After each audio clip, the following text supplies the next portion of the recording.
सोचिए एक road trip, खुली सड़कें, पहाड़ों की वो ताजी ताजी हवा और साथ में दोस्त। मतलब फ्रीडम का इससे बड़ा सिंबल और क्या हो सकता है। पर क्या हो अगर वही सड़क एक कभी न खत्म होने वाली भूल भुलैया बन जाए।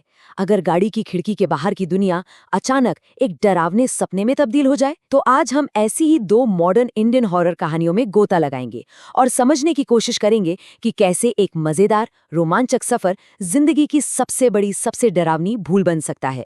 ये सिर्फ एक सलाह नहीं है, ये एक वार्निंग है, एक रूल। कोहरा कहानी के बिल्कुल सेंटर में यही एक लाइन है, और सच कहूं तो यही हमारे आज के सफर का स्टार्टिंग पॉइंट भी है। एक ऐसा नियम जिसे तोड़ने की कीमत बहुत बहुत भारी होती है। देखिए, इन कहानियों की शुरुआत ना बड़ी जानी पहचानी सी लगती है। एक तरफ कुछ दोस्त हैं जो दिल्ली के पोल्यूशन और भीड़भाड़ से भागकर पहाड़ों में सुकून खोजने निकले हैं। वहीं दूसरी तरफ एक दोस्त को उसके गम से बाहर निकालने के लिए मनाली का प्लान बनता है।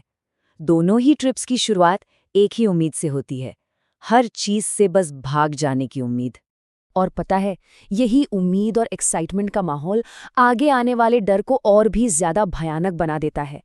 वो लोग शहर के शोर को तो पीछे छोड़ रहे थे, पर उन्हें जरा भी अंदाजा नहीं था कि वो एक ऐसी खामोशी की तरफ बढ़ रहे हैं जहां से लौटने का कोई रास्ता ही नहीं है। हर हॉरर स्टोरी में एक ऐसा मोमेंट आता है, एक गलती, और इन दोनों ही कहानियों में वो गलती है एक चेतावनी को नजरअंदाज कर देना। और ये वार्निंग भी किसी ऐसे वैसे से नहीं मिलती, ये मिलती है एक लोकल इंसान से जो उन पहाड़ों के वो राज जानता है जो गूगल मैप्स पर कभी नहीं मिलते। और सबसे दिलचस्प बात क्या है, दोनों ही मामलों में शहर से आए ये पढ़े लिखे लोग इन वार्निंग्स को पुराना अंधविश्वास कहकर मजाक में टाल देते हैं। एक कहानी में ड्राइवर छलावे से बचने को कहता है, तो दूसरी में होटल का रिसेप्शनिस्ट मायावी साये से। सोचिए, ये सिर्फ शब्द नहीं है, ये आने वाले सुपरनैचुरल खतरे के पहले रेड फ्लैग्स हैं। और बस ठीक इसी पल उनकी किस्मत पर ताला लग जाता है। ये सिर्फ एक सलाह को अनसुना करना नहीं था, ये असल में एक ऐसी दुनिया के नियमों को चैलेंज करना था जिसके बारे में वो कुछ भी नहीं जानते थे। और अनजाने में ही सही, उन्होंने खतरे के लिए दरवाज़ा खोल दिया था।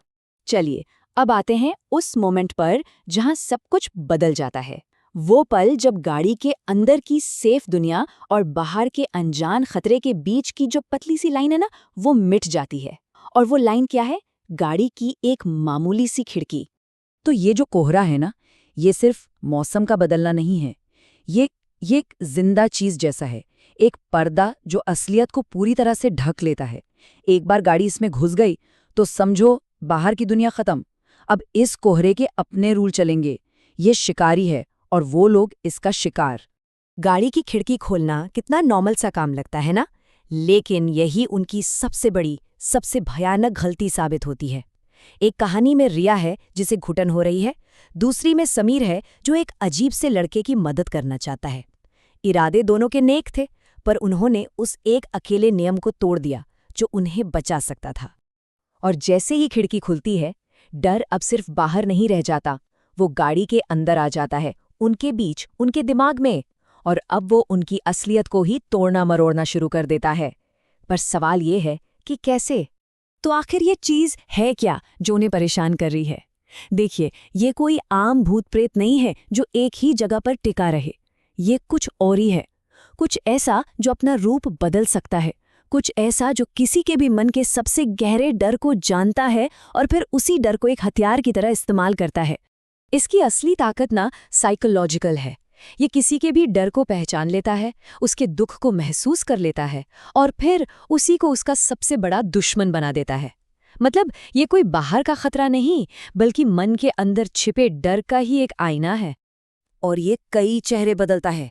कभी ये 12 फुट का एक लंबा चौड़ा काला साया बन जाता है, तो कभी एक मासूम सी बच्ची, कभी एक बूढ़ा आदमी, तो कभी एक काला घोड़ा।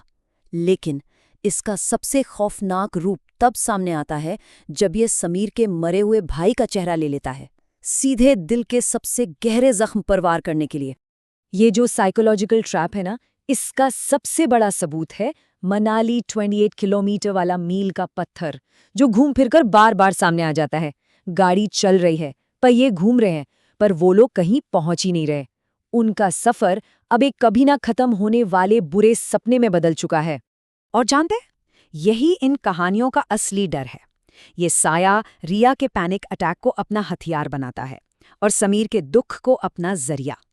जब डर किसी की कमजोरियों को जानने लगे ना, तो वो और भी ज्यादा खौफनाक हो जाता है, क्योंकि तब हॉरर पर्सनल हो जाता है।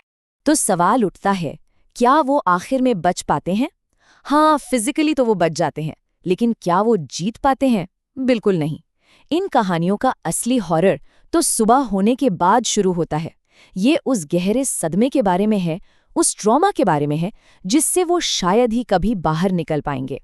एक कहानी में याविन है, जिसका मेंटल बैलेंस हमेशा के लिए बिगड़ चुका है। रिया को हर जगह वही काला साया दिखता है। दूसरी कहानी में जो दोस्त समीर को बचाता है, वो बेचारा अब खुद हर रात उस डरावनी लोरी के बुरे सपनों में फंसा हुआ है। देखिए, वो उस रात से तो बाहर आ गए, लेकिन वो रात कभी उनके अंदर से बाहर नहीं निकल पाई।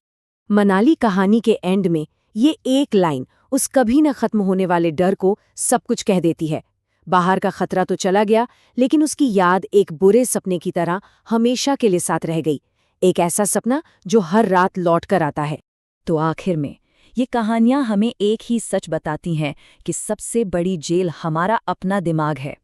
एक भूताह सड़क से तो भागा जा सकता है, पर एक भूताह याद से कोई कैसे भागेगा? असली डर वो नहीं है जो शरीर को छूता है, असली डर वो है जो आत्मा पर अपने निशान छोड़ जाता है। तो ये सवाल हम सबके लिए है। क्या ये सिर्फ डरावनी कहानियां हैं, या हमारे अपने ही डरों का एक आईना? क्या पता, अगली बार जब कोई किसी सुनसान सड़क पर हो और अचानक से घना कोहरा छा जाए, तो उसे वो एक चेतावनी जरूर याद आएगी। अपनी गाड़ी की खिड़की कभी मत खोलना,